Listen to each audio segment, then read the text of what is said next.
el bruxismo pues está catalogado ya como una enfermedad por sus signos y síntomas.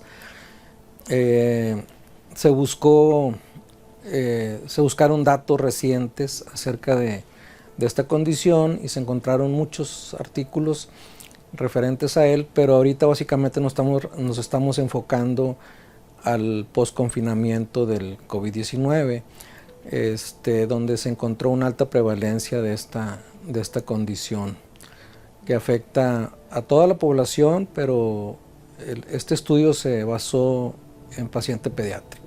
El bruxismo, desde antes de esta situación de COVID, se relacionaba muy directamente con estrés y ansiedad. Personas, pacientes que tienen un nivel mediano o alto de estrés y ansiedad desarrollan esta condición de bruxismo. El bruxismo pues, es una enfermedad que nos hace apretar, en términos coloquiales, apretar los dientes, la mandíbula, el maxilar, y en condiciones más severas es rechinar.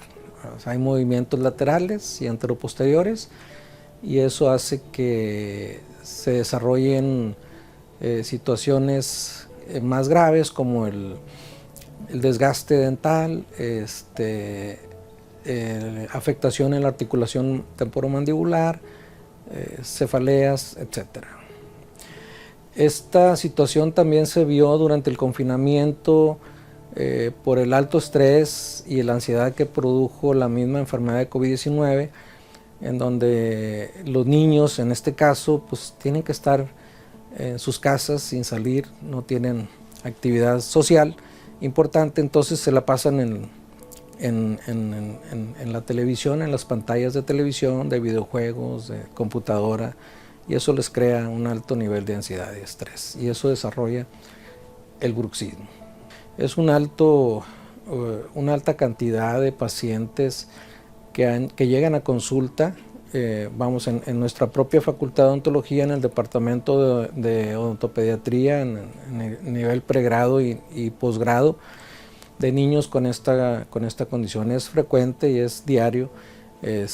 Los casos que llegan son atendidos, son registrados y en algunos casos no requieren tratamientos correctivos importantes. Aquí se trata de que el tratamiento debe ser multiprofesional, ¿verdad? Odontólogos, odontopediatras, psicólogos, ortodoncistas, terapeutas del lenguaje, etc. Entonces tratamos de que el tratamiento no sea tan invasivo, ¿verdad? En el confinamiento por la pandemia de COVID-19 sí hay una alta prevalencia de bruxismo. Ese es el resultado.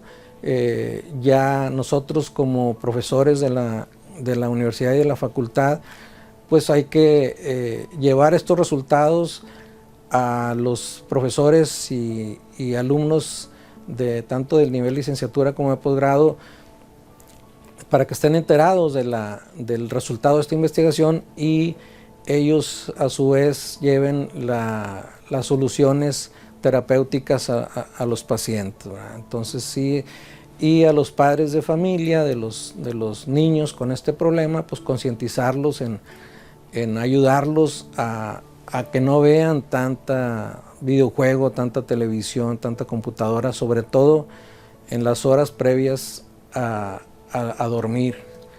Eso es muy importante, que tengan un ambiente relajado en casa. Eso ayuda muchísimo a prevenir y a tener menos consecuencias con este padecimiento. La investigación en la odontología, que es el caso de nosotros, pues es tan importante como la docencia, es tan importante como la difusión del conocimiento y de la cultura. Es indiscutible que la investigación, que se trata del conocimiento nuevo, todo lo que podamos aportar en un conocimiento, en una aportación, un granito de arena, repercute, en el caso nuestro, pues en la salud de nuestros pacientes.